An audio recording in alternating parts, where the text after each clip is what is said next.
BJP ಪಾಳೆಯ ಇಬ್ಬಾಗ ಆಗತ್ತಾ ಅಂದ್ರೆ ಈ ಟಿಕೆಟ್ ವಿಚಾರವಾಗಿ?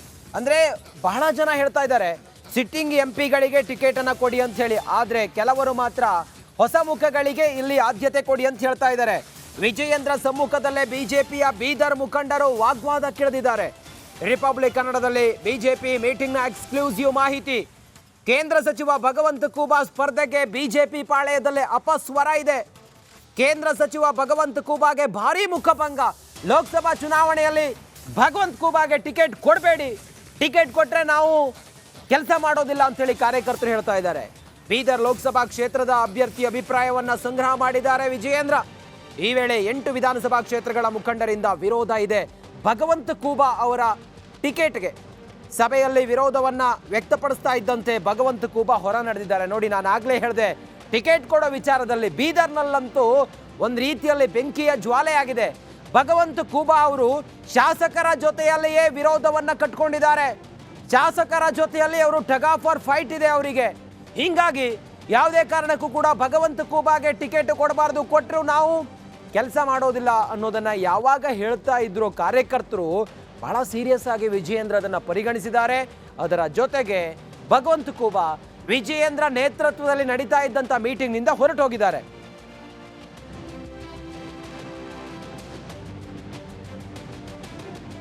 ಕೊಪ್ಪಳದ ಸಂಗಣ್ಣ ಕರಡಿ ಇವರಿಗೆ ಟಿಕೆಟ್ ಕೊಡೋದಕ್ಕೆ, ಇವರ ಕುಟುಂಬದವರಿಗೆ ಟಿಕೆಟ್ ಕೊಡೋದಕ್ಕೆ ಬಿಜೆಪಿ ಪಾಳೆಯದಲ್ಲಿ ಅಪಸ್ವರ ಇದೆ. ಇದು ಕೂಡ ಇವತ್ತು ಚರ್ಚೆ ಆಗಿದೆ. ಅದರಲ್ಲೂ ಕೂಡ ಬಹಳ ಪ್ರಮುಖವಾಗಿ ಅವರು ಹೇಳ್ತಾ ಇದ್ದಾರೆ, ಯಾವುದೇ ಕಾರಣಕ್ಕೂ ಕೂಡ ಸಂಗಣ್ಣ ಕರಡಿ ಅವರ ಕುಟುಂಬಸ್ಥರಿಗೆ ಟಿಕೆಟ್ ಅನ್ನು ಕೊಡಬೇಡಿ. ಇದು ಶಾಕಿಂಗ್ ವಿಚಾರ. ಸಂಗಣ್ಣ ಕರಡಿ ಅವರಿಗೆ, ಕೊಪ್ಪಳದ ಸಂಸದರಿಗೆ, ಸಂಗಣ್ಣ ಕರಡಿ ಕುಟುಂಬಸ್ಥರಿಗೆ ಟಿಕೆಟ್ ಕೊಟ್ರೆ ನಮ್ಮ ವಿರೋಧ ಇದೆ ಅಂತೇಳಿ ಪಕ್ಷದಲ್ಲೇ ಇಂಥದ್ದೊಂದು ವಿಚಾರ ಇದೆ. ರಿಪಬ್ಲಿಕ್ ಕನ್ನಡದಲ್ಲಿ ಬಿಜೆಪಿ ಮೀಟಿಂಗ್ನ ಎಕ್ಸ್ಕ್ಲೂಸಿವ್. ಕೊಪ್ಪಳದ ಕೆಲ ನಾಯಕರಿಂದ ಟಿಕೆಟ್ ಕೊಡಬೇಡಿ ಅಂತೇಳಿ ಬಿಜೆಪಿ ನಾಯಕರಲ್ಲಿ ಮನವಿ ಮಾಡಿದ್ದಾರೆ.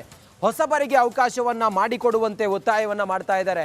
ಸಂಗಣ್ಣ ಕರಡಿ ಹಲವಾರು ಬಾರಿ ಸಂಸದರಾದವರು. ಆ ಮೂಲಕ ಈ ಬಾರಿ ಹೊಸಬರನ್ನ ನೀವು ಪರಿಗಣಿಸಿ, ಆ ಮೂಲಕ ಒಂದು ಹೊಸ ರೀತಿಯ ವೇವನ್ನ ಸೃಷ್ಟಿ ಮಾಡಿ ಅನ್ನೋದು ಕೊಪ್ಪಳದಲ್ಲಿ ಅನ್ನೋದು ಕಾರ್ಯಕರ್ತರ ಆಗ್ರಹ ಆಗಿದೆ.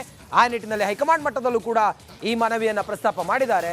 ಇವತ್ತಿನ ಮೀಟಿಂಗ್ ನಲ್ಲಿ ಏನಾಯ್ತು, ಹಾಗಾದ್ರೆ ಯಾವ ರೀತಿ ಚರ್ಚೆಗಳು ಬಂತು ಅನ್ನೋದನ್ನ ನೋಡೋಣ ಬನ್ನಿ.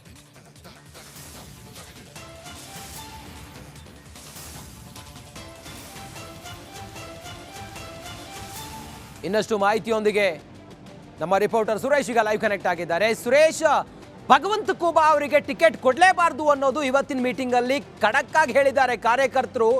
ಏನೇನ್ ವಿಚಾರ, ಜೊತೆಗೆ ಭಗವಂತ ಖೂಬಾ ಅವರ ಬದಲಾಗಿ ಯಾರಿಗೆ ಟಿಕೆಟ್ ಕೊಡಬೇಕು ಅನ್ನೋದು ಕಾರ್ಯಕರ್ತರ ಆಗ್ರಹ ಆಗಿತ್ತು. ಸುರೇಶ್,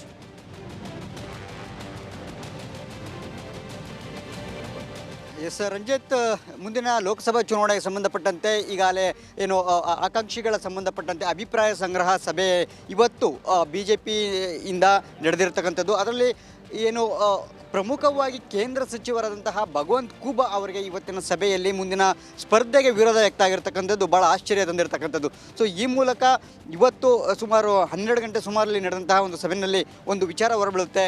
ಅದು ಪ್ರಮುಖವಾಗಿ ಏನು ಭಗವಂತ ಖೂಬಾ ಅವರಿಗೆ ಇಡೀ ಅಂದರೆ ಬೀದರ್ ಮತ್ತು ಕಲಬುರಗಿ ಕ್ಷೇತ್ರ ವ್ಯಾಪ್ತಿಗೆ ಒಳಬರ್ತಕ್ಕಂಥ ಒಟ್ಟು 8 ವಿಧಾನಸಭಾ ಕ್ಷೇತ್ರಗಳಿಂದ ಎಲ್ಲ ಮುಖಂಡರು ಏನಿದ್ದಾರೆ, ಜಿಲ್ಲಾ ಮುಖಂಡರು, ಅವರೆಲ್ಲರೂ ಕೂಡ ಸಂಪೂರ್ಣವಾಗಿ ವಿರೋಧವನ್ನು ವ್ಯಕ್ತಪಡಿಸಿರ್ತಕ್ಕಂಥದ್ದು.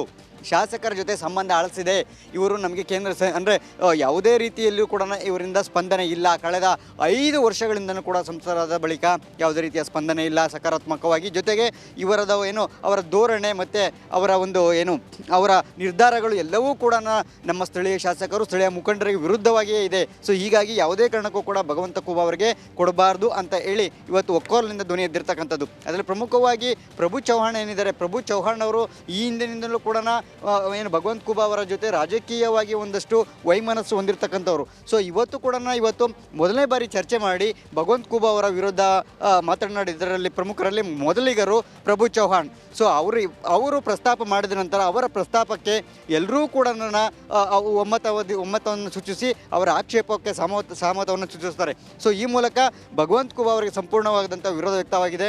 ಈಗ ನಮಗೆ ತಿಳಿದು ಬಂದಿರುವಂತಹ ಮಾಹಿತಿ ಭಗವಂತ ಖೂಬಾ ಅವರ ಬಗ್ಗೆ ವ್ಯಕ್ತ ಆಗಿರ್ತಕ್ಕಂಥ ಸಭೆಯಲ್ಲಿ ಏನೆಲ್ಲ ಆಗಿದೆ ಇದರ ಒಂದು ರಿಪೋರ್ಟನ್ನು ಹೈಕಮಾಂಡ್ ನಾಯಕರಿಗೆ ಸಲ್ಲಿಸ್ತೇವೆ ಅಂತಕ್ಕಂಥ ಮಾತನ್ನು ವಿಜಯೇಂದ್ರ ಅವರು ಸಭೆಯಲ್ಲಿ ಸೂಚಿಸಿದ್ದಾರಂತೆ. ಸೊ ಹೀಗಾಗಿ ಮುಂದಿನ ದಿನಗಳಲ್ಲಿ ಎಲ್ಲೊಂದು ಕಡೆ ಭಗವಂತ ಖೂಬಾ ಅವರಿಗೆ ಖಂಡಿತವಾಗಲೂ ಕೂಡ ಈ ಬಾರಿಯ ಸ್ಪರ್ಧೆ ಬಹುತೇಕ ಅನುಮಾನ ಅಂತಕ್ಕಂಥದ್ದು ಇಲ್ಲಿ ಸ್ಪಷ್ಟವಾಗಿ ಗೊತ್ತಾಗ್ತಕ್ಕಂಥದ್ದು.